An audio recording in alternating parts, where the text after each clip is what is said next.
Good afternoon, everyone. Welcome to the third week of virtual classes, class 26, technically week 10 of the semester. Today we're going to be talking about geoengineering, both as a potential response to the challenges that we've been discussing last week with actually implementing and mitigation reduction strategies, but also as a topic that raises its own moral and political questions that we're going to talk about. So we're going to talk a little bit briefly about different geoengineering proposals. Hopefully the podcast interview with Dr. Jane Flegel was helpful and interesting for you. Hopefully that you got more out of that than you would have just been reading about geoengineering. And then but most of the class is going to be talking about arguments for and against geoengineering. Specifically, we're going to be looking at the two arguments that Stephen Gardiner engages in the reading, the arming the future argument and the lesser of two evils argument. So what are we talking about when we're talking about geoengineering? In the interview that you listened to, Flegel defines geoengineering as the deliberate, large-scale intervention in climate systems to counteract the effects of climate change. So it's taking a deliberate and worldwide action to intervene in the way that the climate system is currently functioning. And I don't want to say the natural climate system because there's no real such thing as a natural. We're always altering the climate system. And trying to alter it in a way that will mitigate the effects of climate change by affecting the way the climate system functions. There's three main schools of thoughts here. The first is capturing carbon dioxide from emission sources and storing it. This is carbon capture and sequestration, CCS. Or we can try to remove carbon dioxide and other greenhouse gases, planting billions of trees or creating these artificial trees that will capture CO2s from the atmosphere and then pumping it deep underground. This is also what's in proposals like iron fertilization. And both of these, the idea here is we're going to try to undo carbon emissions. We're going to pull carbon out of the atmosphere or prevent it from getting into the atmosphere. Now, solar radiation management is the third kind of geoengineering idea. And solar radiation management is the attempt to try to limit the amount of solar radiation or sunlight from entering the atmosphere. Now, if we remember from our discussion of the science behind climate change, that global warming is fueled by this greenhouse effect. And so it's the kind of combination of solar radiation and a greater concentration of greenhouse gases in the upper atmosphere that trap that solar radiation and warm the planet. So if you can't eliminate the amount of greenhouse gases in the atmosphere, maybe you could limit the amount, not eliminate totally, but limit the amount of solar radiation that enters the atmosphere. Now, as Flegel talked about in the interview with Ezra Klein, sometimes in the discourse, geoengineering gets discussed as this magic wand solution that will solve climate change, and usually it's described as a magic wand in a negative way. That critics of geoengineering criticize it as wishful thinking and magical thinking.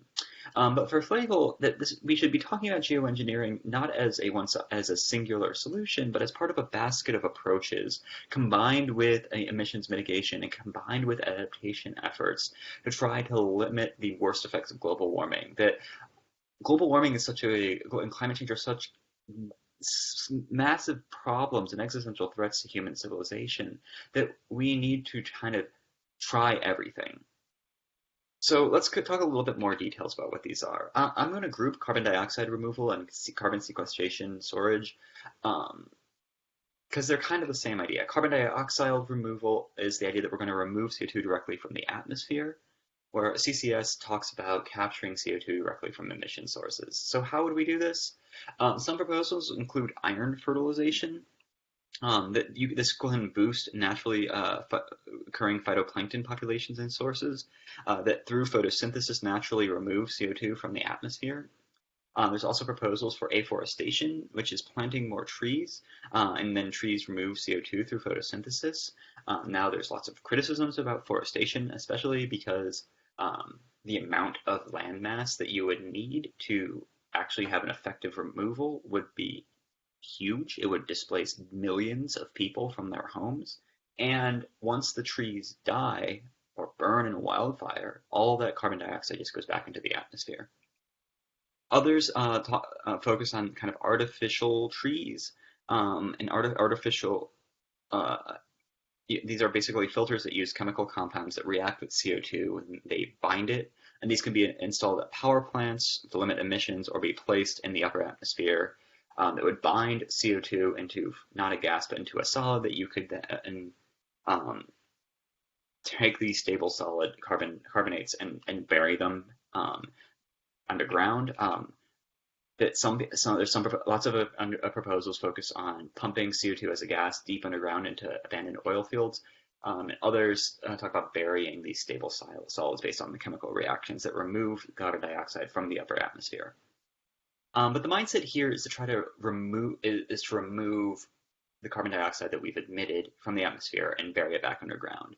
And as Flegel noted in the interview, there's no proposal or model evaluated by the IPCC for reaching a 1.5 degree world by the end of the century that doesn't include some sort of CDR or CCS technology, that's some sort of negative emissions technology, that there is no way for us with just mitigation to limit the world to a 1.5 degree world. This is why people talk about like below net zero. When they're talking about below net zero, they're talking about negative emissions. They're talking about we're taking emissions from the atmosphere and out of the atmosphere.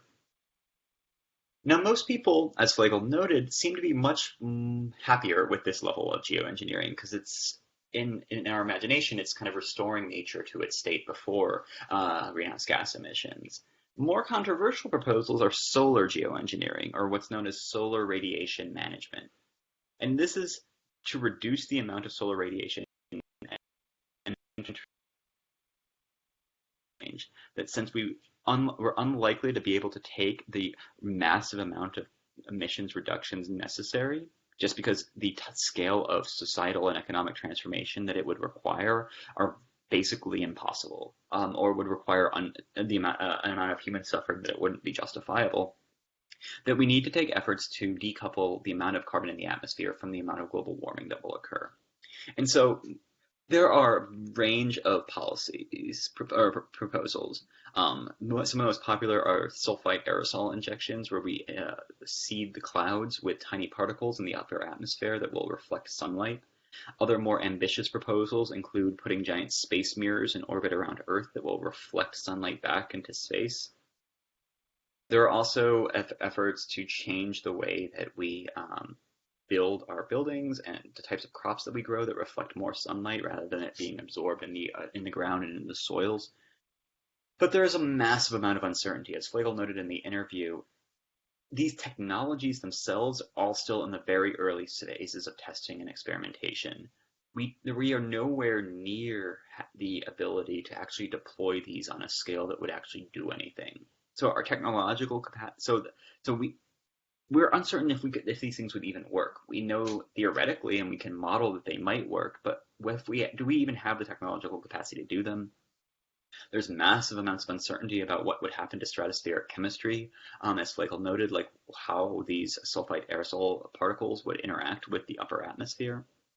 And there's also a concern about are we creating novel climates? Because this is why people are much more concerned about solar radiation management than CCS and CDR, because in this is we're not just trying to restore the planet to its pre-human state. In this, we're actually making the planet more artificial, as some people argue. We're trying to take more control over nature and exert more human influence over nature, and that's going to have and just like climate change is beset with uncertainty, that what the climate will actually look like at the end of the century.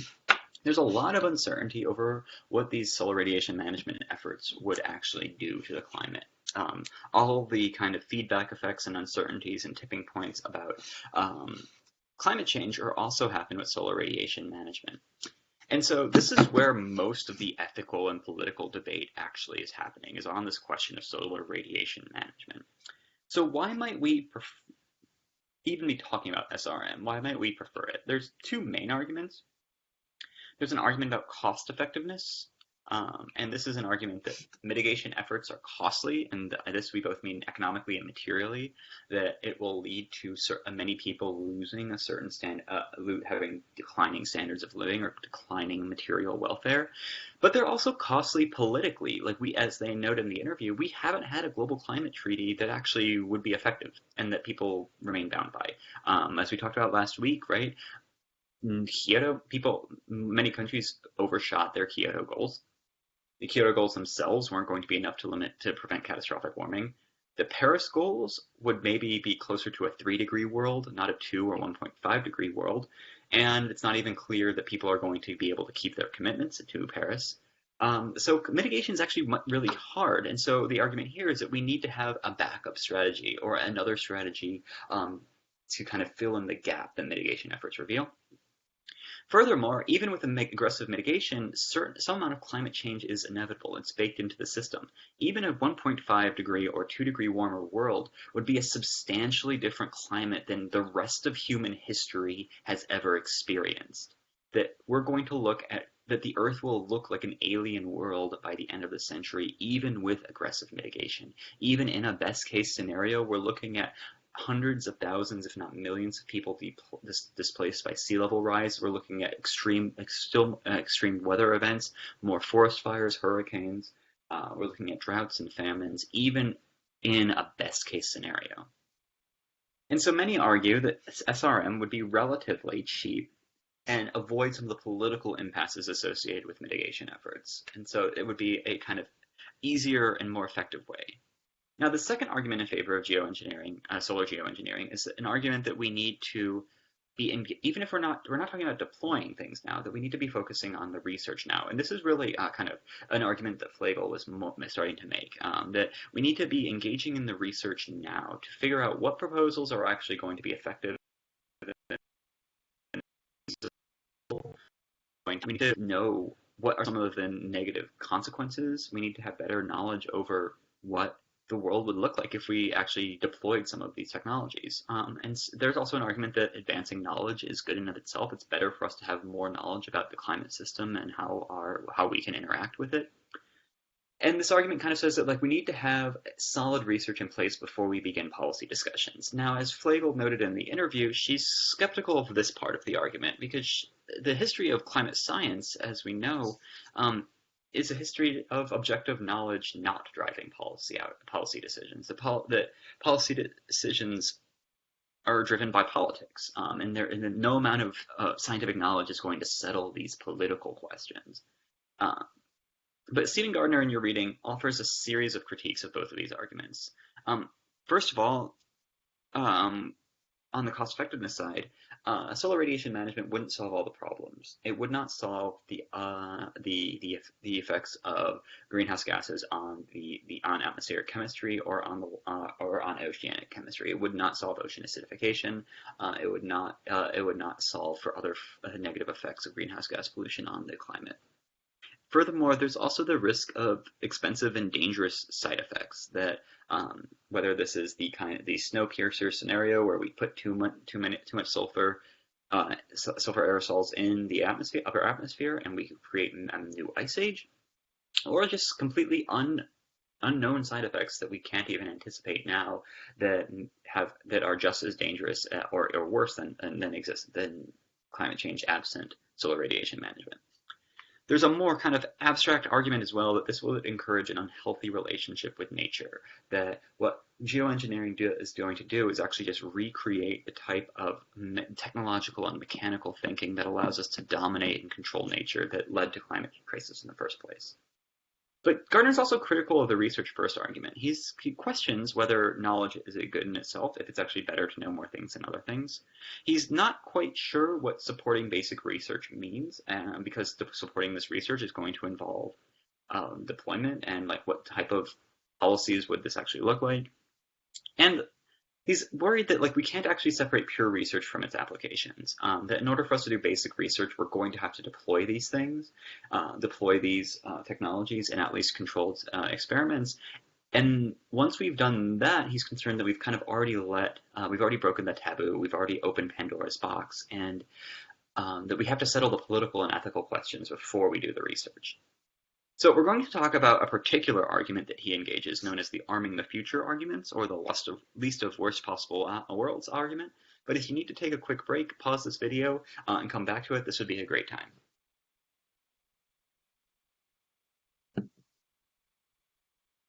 So, what is the arming the future argument? And this is an argument that Gardiner takes seriously in the reading as a legitimate argument for solar radiation management research that he thinks is actually plausible. So, this argument takes a series of steps. This argument begins with the assumption that a mitigation strategy is going to be the preferred world, of a world where we mitigate the worst effects of global warming and climate change as best.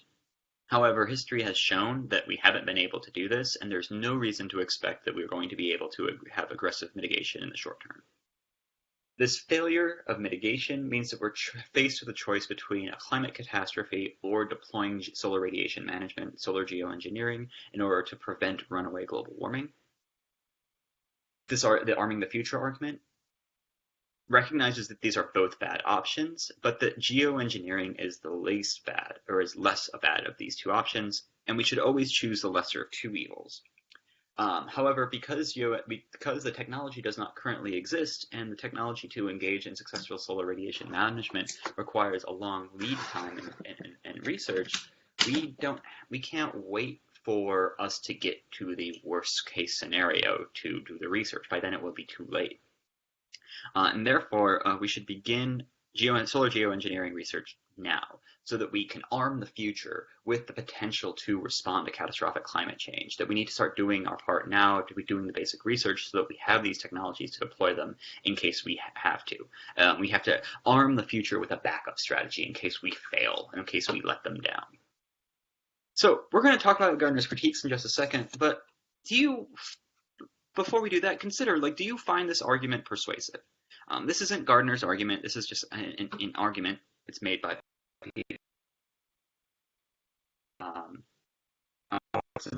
makes this argument, one of the coiners of the term Anthropocene makes this argument in an article in the late 2000s. But do you find this argument persuasive? So Gardiner has a series of critiques of this argument. The first we can call the witch nightmare argument, and he's concerned that this framing is problematic, that it creates this false choice between that we're facing a false choice between global catastrophe and geoengineering, and that there's no space in between and no other options. That he's just kind of and he's worried that this solar radiation management research will create this kind of this is the moral hazard argument that Flegel and Klein were talking about in the podcast. That the solar radiation management research could make us more likely to lock into this false choice, and that we're going to devote more resources to this instead of to emissions mitigation. His second argument is that rather than trying to choose between the lesser of two evils, perhaps the actual moral option, if we're concerned with future generations, is to take aggressive action now to prevent future generations from having to make this choice. He's also concerned that solar radiation management will create additional moral liabilities. First, this creates a state of emergency. That we've created this state of emergency. This isn't a question of arming the future against some unforeseen natural disaster. We're arming the arming the future argument is about we need to prepare future generations to solve a problem that we both created and then failed to solve. So we've created this catastrophic nightmare choice. Gardiner also calls this a calculated moral failure. He discusses this, and similar to a kind of moral corruption, that this is that we've known for the past several decades what was going on, and we have made political and social choices as a civilization to not fight climate change, and therefore we have an additional responsibility to do more than just arm the future with a backup plan. He's also worried about what he calls the fatal silence around questions of democratic legitimacy and global justice, that we haven't actually solved these concerns about global climate legitimacy and global justice. And the very fact that the arming the future argument basically presupposes that we won't solve these problems because we won't have aggressive worldwide mitigation. But this is damning, according to Gardiner. Because if we haven't actually solved these questions about democratic legitimacy and global justice and climate governance, then there's no reason to believe that we would have solved these problems for geoengineering. That these problems are even more salient for geoengineering than they are for emissions reductions. Finally, there's a concern about lingering inertia, and this is that solar radiation management, this framing of this argument may encourage what he calls intergenerational buck passing, that we're going to just keep pushing things to the future rather than taking responsibility for the now. So he then entertains whether we could amend this argument. So he says that one option is that we could say that this is the least we can do, that we have the basic obligation to do geoengineering, but we should, if we can, do more. But this argument is undermined, Gardiner believes, from its own kind of premises, that if we have this massive amount of political inertia, then how are we actually going to do this more thing? So he doesn't think that this is persuasive. And the other kind of caveat is the anything is better than nothing. And for Gardner's concerned that this becomes putting all of our eggs in one basket of geoengineering rather than really working through the alternatives. Now, as Flegel and Klein discussed in the podcast, this is probably an exaggeration on Gardner's part. The most serious discussions of solar radiation management, people like David Keith at Harvard, they're doing research on solar radiation management intentionally and explicitly as part of a basket of solutions. So this critique is probably less persuasive. But the interesting thing that the Gardiner discusses is this idea about should we actually choose the lesser of two evils? And he has three reasons to be skeptical of this framing. First is that usually there's no actual reason given for why we should choose the lesser of two evils. It's just kind of assumed to be a truism, and so we should be skeptical of this type of argument. Second, he thinks that people disagree. Some people do not think we should necessarily choose the lesser of two evils, that a choice between the lesser of two evils is still evil. And he's concerned, again, that this can contribute to moral and climate change and geoengineering and mitigation around this lesser of two evils is kind of conditions our moral conscience to prefer thinking in these worst outcomes, and instead of thinking about what our positive moral obligations are, it trains us to think about these choices between lesser of two evils, and then we end up hurting our moral consciousness. And so this idea of marring evils is this idea that the choice between the lesser of two evils isn't a natural one. It's not given by nature, but it's created by the actions that choices we make, the actions we take, the institutions that we've constructed, and relations of power in the world. That these are political creatures, not natural creatures. And he's worried that the actual problem here is that we're putting people in a situation where they're required to choose between the lesser of two evils. That what happens to our moral faculties when we do this, and what happens to our moral faculties when we start entertaining hypothetical choices like this, like when we start doing thought experiments, like would you torture a prisoner to find a ticking time bomb? Like, that is not a realistic situation. So what happens to our moral faculties when we train ourselves to be constantly choosing something that we know to be evil? And so there's three reasons he suggests that geoengineering might be a marring evil. The first is it represents human hubris, that we can fix something that is as complex and delicate as the climate system without negative consequences. Second is that deploying in its worst form, solar geoengineering represents a failure to address the underlying problems, the underlying political and value questions. Finally, he describes that this would be admitting a fundamental failure as a species, that we as a species were fundamentally unable to respond to climate change in a way to preserve the Earth that's hospitable for our children and our grandchildren. And that he's worried does something to our moral conscience. But there's also a series of political questions. Who makes the decision? Solar radiation management could be unilaterally initiated but affect the globe, right? An evil genius with like Jeff Bezos and with his untold billions of dollars could just start deploying this technology. And it's irreversible once it's deployed, and will have effects on the whole globe. This potentially violates the all-affected principle, because all people would be affected by its use, but not everyone wouldn't necessarily, especially if it's deployed unilaterally, consent to its deployment. It also, and so it raises important questions about which political and global institutions would govern its use. We would need to create much stronger international global governance institutions that could manage the deployment of solar radiation management technologies. There are also significant distributional consequences. There are going to be economic gains and losses from the deployment of this technology, both in terms of the costs and benefits of the basic research, but also with the change in agriculture, weather patterns and agricultural yields that solar radiation management would do. It also creates imbalances of power as single countries could deploy this unilaterally, and there's concern about weaponized geoengineering. What happens when we turn this into a weapon? But what's also interesting, and this was a discussion that Flegel and Klein were having towards the end of the podcast, so if you didn't listen to the whole thing, I definitely suggest going back and listening to the last 15 minutes or so. And here they talk about the kind of definitional politics of geoengineering and the way that our belief in or criticisms of geoengineering tend to map onto the way that we think about the climate crisis.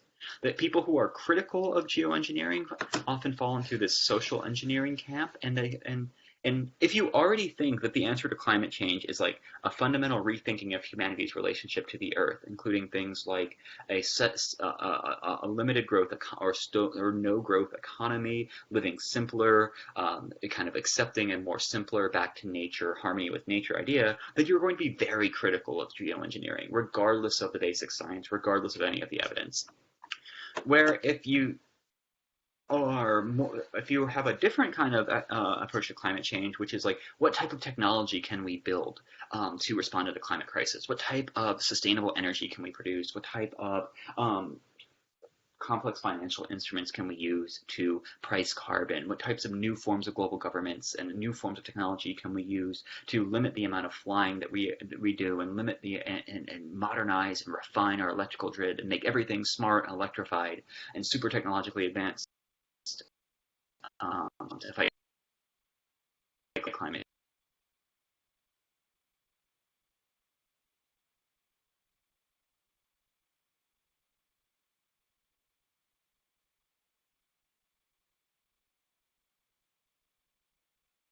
of climate change is and what we think the appropriate solutions to climate change are.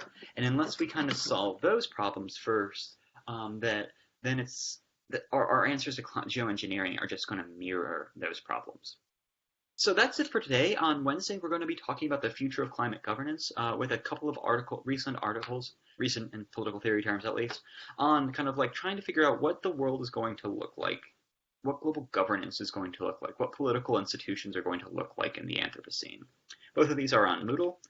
And the discussion thread for today's lecture. How can principles of global justice help us evaluate proposals for geoengineering? So thinking back to our discussions of justice and responsibility, how can they help us gain some sort of ethical or political clarity on this topic? And ultimately, where do you come down on this debate? Do you believe that geoengineering should be part of a just response to climate change, or should it be rejected? Why? Why? Explain your reasoning. So that's it for today.